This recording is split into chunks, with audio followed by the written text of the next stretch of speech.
بەرپرسانی حیزبی و حکومی لە هەرێمی کوردستان و لە ناوچەکانی عێراقیش شوێنی تایبەتیان بۆ ئامادەکراوە بۆ ئەوەی وەکو کەسایەتیەکی تایبەت دەنگ بدەن. بەڵام لەم پرۆسەیەدا مامۆستا عەلی باپیر ئەمیری کۆمەڵی ئیسلامی خۆی لە هاوڵاتیانی کوردستان جیا نەکردەوە.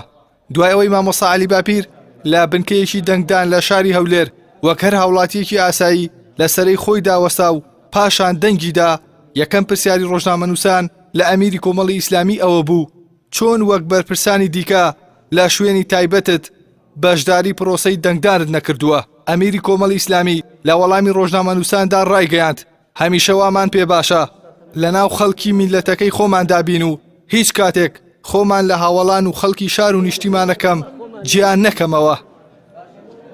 ئینسان بۆی بکرێ لە هەموو شتێکدا لەگەڵ خەڵک بێ خۆ ژیانەکەیەوە. جا ئەمەش هیچ پەکم لەسەرەوە نەکەوتو بچمە VIP. هەموو ساڵش هەلێرە دەنگمان داوە. بۆ کاک فەرهادیشم باس کرد، من 4 ساڵان هەمووشوێ بەغدام کرد، داوام هەبوو لە ئەنجومەی نوێنەران، بۆ تەناجارێکی لە VIPەکەی سوار نەدەبووم لە ئەو شوێنی تایبەت. وا باش ئینسان لەگەڵ خەڵک بێ، یعنی خۆی گیان نەکاتەوە. فەرمایشی پێغەمبەر عەلەیهی سەڵات وەسەلام خوا حەز ناکا مرۆڤ خۆی لە ڕەفیقەکانی جیا بکاتەوە. إن الله يكره للرجل أن يتميز عن أصحابه. وابش إنسان لقل خلق به وكو قلتم زاري واحد تو بنات شاري بلا إسهيش ناس شاري شي تداني ومزو مرتاح بما ولا نوري خوم دا سرم قرتو لنوري خوم دا شو مجبوري.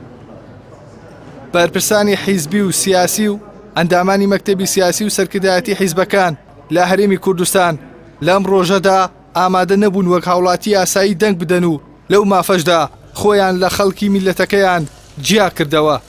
بەرپرسانی سیاسی حیزبە دەسەڵاتدارەکانی هەرێم تەنها لە ڕۆژی دەنگداندا خەڵکانی میلەتەکەی خۆیان دەکەوێتەوە بیر و پێویستیان بە دەنگەکانیانە، بەڵام تەنانەت لەو ڕۆژەشدا ئامادە نەبوون بۆ چەند چرکەیەک لە ڕیزی هاوڵاتیاندا بوەستن، بۆیە لە شوێنی VIP بەشداری پرۆسەی دەنگدانیان کرد.